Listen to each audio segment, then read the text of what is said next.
Samahan ng mga pinakita kanina ba? Iiwasan talaga natin magpaputok para hindi malerto yung mga kasamahan nila ba? Kasi ang daming mga bantay.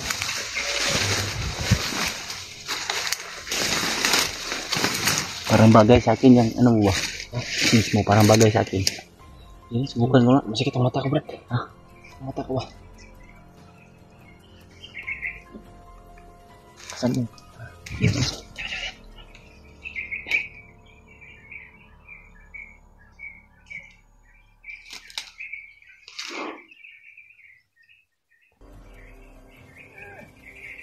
Matanda. Tumangin mo.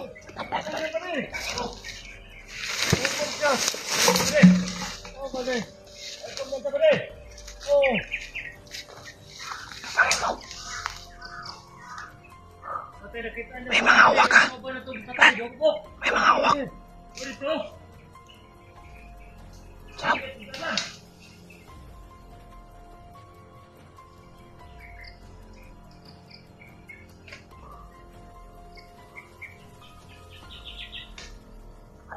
Tara tayo.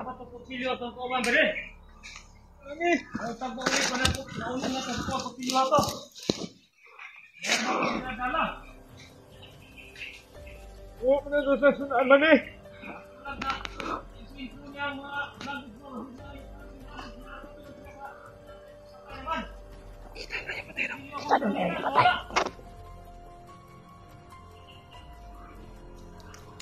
Ada yang makaripot nih. Pamatin ka nih. Pati na to. Patayin natin to. Ikutan ko para ikutan ko.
Tara. Hah?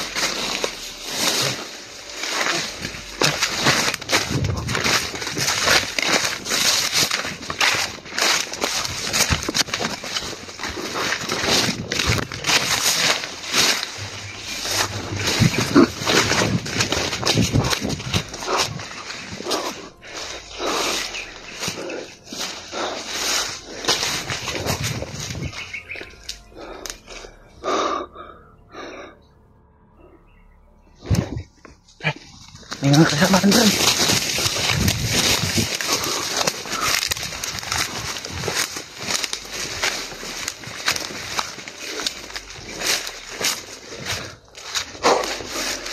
Dami ka.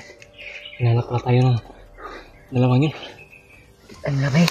Kita na nila yung mga tayo natin. Buti na daw, wala silang. Wala pang ibang makasama na dumating ba? Wala pang mga ibang kasamahan ba na buti na lang. Nagunda ba? Patay-tagan natin. Baka makaripot sa mga. Ulog itong isa eh. Ha? Ulog ito ni Umakyat sa puno ba? Oh. Pasinan ko. Laglag. Ito po ito. Ano po yung problema ngayon? Dapat talaga na madaling araw para ligtas talaga si EJ. Kasi delikado yung pamilya namin. delikado yung mga pamilya nyo ba? Lalong-lalo na sa iyo, Brad. Lalong-lalo na rin kay Brad Buds. Kasi siya yung pakay ng mga ano ba? At hindi mat. Ano yung mangyari? Mahuli. Baka. Alam ba yan ni ano? EJ ba? EJ na kung saan yung bahay? Mga bahay namin. Bahay nyo. Iba talaga to si Bagnot. May talino rin. Anong pinaplano niya ng maigi na ganun yung mangyari na mahuli si Iggy. Oo. Gawin yung commander. Yung ano niya ba, yung Parang may place sa kanyang mga plano. marami na siyang mga plano ba, pero kailangan nating Dahan niyang tinutupad yung mga plano. kailangan nating Sabi ano ng- yan. Ha? Kailangan natin yung plano niya, dapat kailangan nating Hadlangin. hadlangan ba. Tayo yung puputol sa plano niya. Oo. Tayo lang naman yung kaya na sasagupa sa kanya pag buo tayo natin. Kasi kung- Brad. Kung walang gagalaw, Napasumpersa natin. kung walang gagalaw sa pagpas lang dyan sa hayop na Bagnot na yan, ay walang mangyayari sa ating bayan. Pero Lahat ng mga tao ay magiging kawawa, mga tol. Ginagawa po namin ito hindi lang para sa amin at hindi lang para sa mga kaibigan namin at para na rin po sa ating lahat, pagkalatan. lalong lalo na po sa mga nasa bayan ngayon. Nandoon sa ang tawag ng ano ba yung tawag ng barangay, ano ba yung nasa baryo ba? Baryo. Lalong lalo na doon, tol. At maraming madadamay talaga kung hindi natin mapuputol yung sungay ng Commander Bagnot na yan. Kasi yan talaga yung ulo. Yan talaga yung ulo ng Yan yung una. Dapat talaga na hadlangin. Dapat yan, hindi yan patatagalin sa mundo. dandahanan natin sila, tol. Lalong lalo na si Commander Bangkil na yan. Sana po mga tol. Walang mga puso yung mga taong yan. Mga ano ba, hindi naaawa sa kapwa nila tao ba, parang hindi rin sila tao. Kung sabi ko kanina, yung mga mag-comment ng mga negatibo, hindi po lahat yung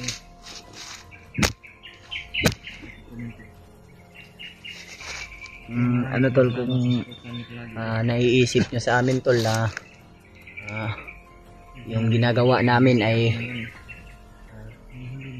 hindi tama at yung pagsunod namin kay Brad EG, mga tol, ay kaya naman namin tanggapin yan, pero sasagutin po namin, mga tol, yung mga ano nyo, katanungan nyo po. Kung may signal man, kung ano man yung mga comment nyo po, ay marunong naman kami magbasa ni Brad din kunti. Masakit rin sa amin yung na sinapit ni Brad EG ngayon, mga tol. Kung alam nyo lang, mga tol, napakasakit talaga sa dibdib, mga tol. At sana man lang, tol, ay alam naman namin, tol, na mayroon din kaming mali. Accept naman kami dun. Sana ay ganun nga yung ginawa namin, pero nainip lang talaga kami, tol. Sana ay patawarin nyo po kami. Pero mga tol, huwag kayong mag-alala, mga tol, ay liligtas po natin si EG ng purple ba? Ano ba? Purple, tol. Hindi natin sasaktan. Experience. Charge to experience lang yan. Mga pagsubok lang yan, Brad. Wala namang binigay ang Diyos na pagsubok na hindi natin malalagpasan.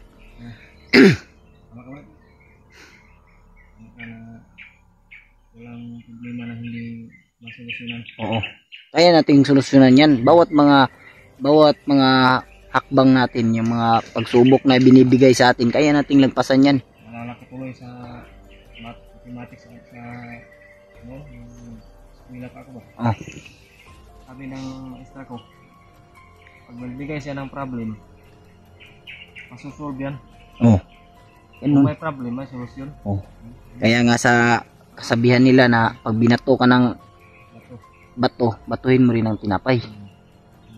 Pero wala man tayong tinapay, babatuhin na lang natin ng bala.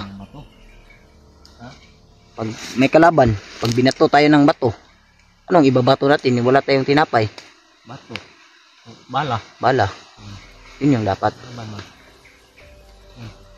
Pero naaawa ako, Brad. Naawa ko ba sa mga kalagayan ng mga bandido ba? Alam naman nating lahat na yung iba dito ay hindi nila kagustuhan na mapasali sa Kanyang trabaho. ganyan na trabaho mga tol, at nagkamali sila sa pagtanggap ng trabaho nila, kaya napilitan na lang. At dahil hawak na ni Commander Bagnot yung pamilya nila, kaya napilitan sila mga tol na makipaglaban at mag-abuso ng mga ibang tao. Alam naman natin. Gusto ng uban yun, napilitan na talaga. Alam naman natin yan tol, dahil dyan naman tayo nanggaling. Alam natin kung ano yung mga nangyayari dito sa bundok. Doon tayo nanggaling eh. Alam natin yan, Brad. Mata kami. Namulat ba? Namulat kami sa katotohanan. Katotohanan ba? Ganun pala na trabaho, hindi pala tama. Hindi pala tama mga tol. Kasi yung kapangyarihan ni Bagnot tol, kaya niyang ibahin yung isipan mo. Kaya niyang gawin kang demonyo. Kumbaga si Bagnot ba, para siyang ano ba, kapatid ng demonyo ba? Kasi yung ano niya, yung ugali niya, hindi talaga matansya, Brad. Hey, Brad. Wala natin, Brad. Lahat ng sinimambo. Oh. Siminto kasi tayo ng Panginoon. Oo nga, para mapas lang yun. Siminto yan ng demonyo. Oo. Para magkalat ito sa lupa ng kademonyohan ba? Oo nga. Wala naman gawain ba? Kasi kung wala naman talagang Bagnot, wala naman talagang hunters ngayon. Walang magtatanggol. Paano naman tayo? Paano yung mga ibang naabuso mga tol kung hindi natin gagalawan? Hindi tayo gumalaw. Paano yung mga ibang nangangailangan ng tulong? At paano yung mga ibang gustong magbagong buhay? Paano natin sila matutulungan kung wala tayo? Wala kayo, wala kami. Kasi kayo, malaking tulong rin yung ginagawa nyo sa amin, yung pagdarasal nyo sa amin mga tol. Malaking tulong na yun sa amin mga tol. Alam nyo lang mga tol. At yung mga pinipray nyo sa amin, alam naman natin na nakikinig yung Diyos sa atin. Yung mga panalangin nyo sa amin mga tol, alam natin na nakikinig yung Diyos sa atin mga tol. Kaya nga walang imposible mga tol.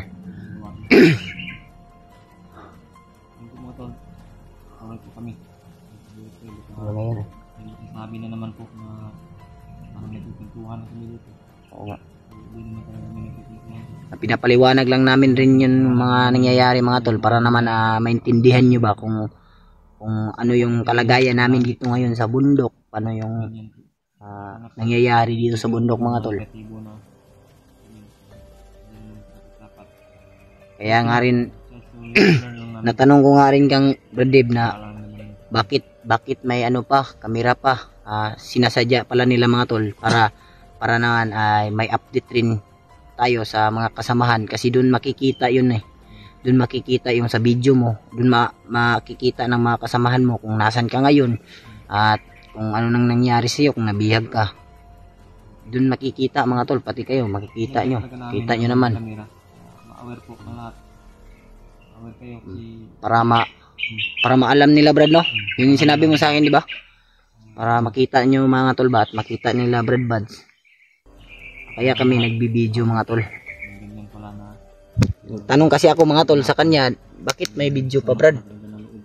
Sabi niya sa akin na sinasadya namin yan Brad, kasi para yung video natin makita ng ibang kasama natin, yung ibang kasama natin makita rin natin yung video nila, kung ano nang nangyayari, kung kailangan ba ng tulong nila, kung saan ba sila nabihag, baka alam natin yung lugar. Ganun mga tol. Minsan nagdadaldalan kami ni Brad Dave. Minsan lang yan. Minsan lang kami makapag-usap para kaming magkalaban mga tol, dahil hindi kami nag-uusap kapag nasa critical na kami na area. Focus namin. Seryoso talaga yung kailangan niya iligtas. Yung buhay ko, kailangan ko iligtas. Oo. Buhay namin. Sagot namin isa-isa. Oo nga.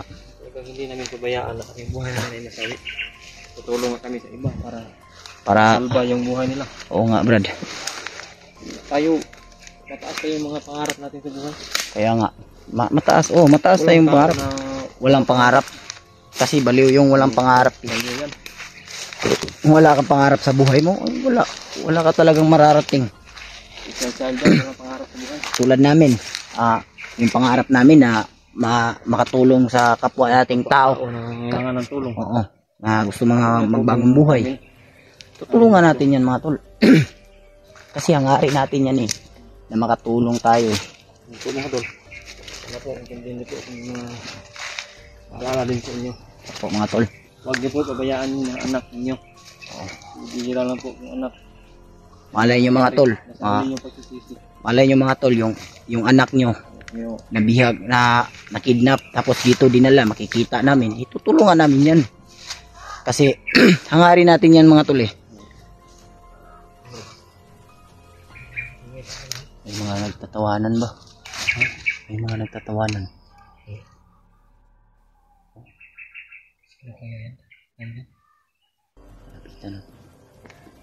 Banda ron mga tol. Meron, may mga ano ba?